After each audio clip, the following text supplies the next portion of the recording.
I'm Sarah Stars. I'm a life coach and writer and host of the Punk Rock Personal Development Podcast.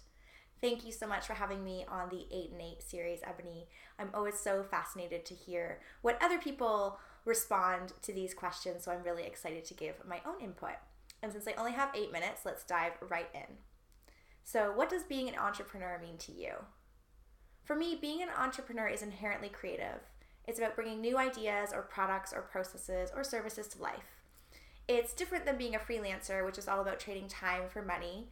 As an entrepreneur, we're all creating something bigger than us, whether that's birthing new ideas or communities or creating a company that's scalable. And being an entrepreneur means having the power to design a business that cultivates, enhances, and allows for the life that we really want, which is probably the best part. Okay, what did I want to be when I grew up? An Olympic horseback rider or a writer, and I think I meant writing novels.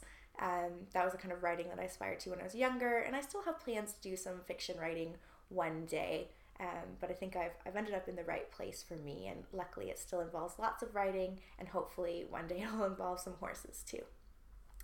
When did I decide to become self-employed?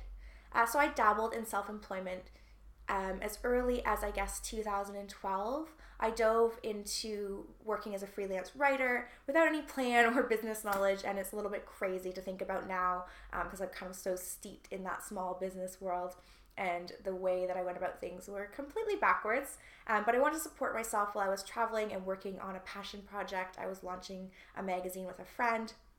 And I'm really glad that I learned the lessons that I did along the way. I'm also glad that I did it early on, and so I didn't have a lot to lose when things kind of came crashing down around me.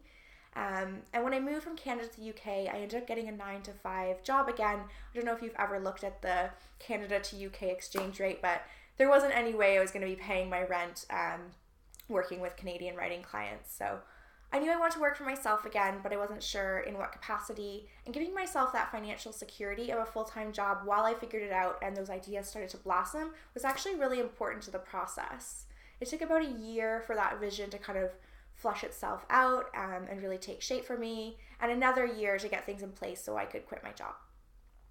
Who inspires you? I'm really inspired by anyone who is unabashedly doing their own thing. All of the women in my girl gang who are constantly lifting each other up.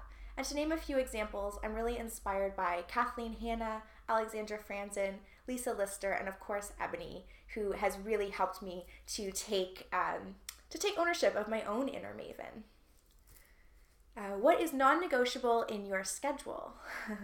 So I don't know if everyone who knows me usually realizes this, but I'm an extroverted introvert. So what that means is while I'm really outgoing and social, in order to recharge and feel fully myself and be my best self in the world, I really need a lot of alone time.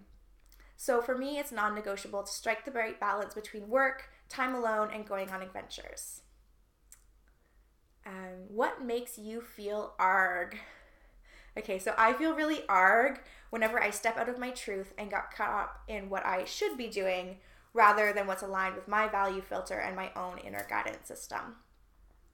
And, I probably spent most of, my early life as a young person, a teenager and a young adult, feeling that arg and not really realizing why. And now I'm in that place of awe a lot more often. So what do I do that makes me feel more ah? Feeling more ah really comes down to staying very connected to myself and focusing more on what feels good so that I can create even more of those good feelings rather than getting caught up in what feels icky. I'm really against the idea that self-care looks like any particular thing, whether that's bubble baths or green juice, although those are both things that I really enjoy.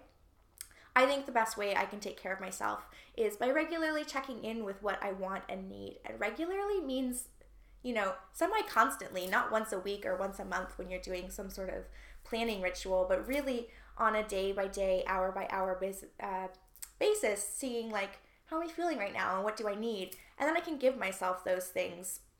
I had a really great conversation on my podcast with a woman called Anna Ottman. If you want to check that out, I think it's sarahstars.com/podcast/27.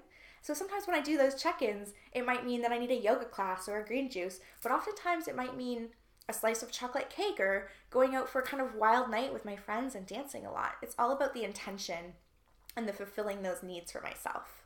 So I guess really what I'm saying is that I feel best when I live through the center of my value filter, which is freedom, true, and magical. What would you like your epitaph to read, or what legacy would you like to leave? Okay, I'm such an indecisive person, and this feels like the hardest question ever, although I do realize I don't have to stick with it. So I'm going to go with she loved deeply and lived fully, because those are the things I feel like I and everyone really are on this earth to do. So thank you so much again, Ebony, for having me on your website to chat about these amazing questions. And thank you everyone for listening. If you want to check me out, I am at sarahstars.com. You can find the Punk Rock Personal Development Podcast on iTunes or wherever you listen to your favorite podcasts. And I'm on social media as sarahstars_, and that's STARRS. Okay. Have a great day and get your shit together and do something to create a life you love.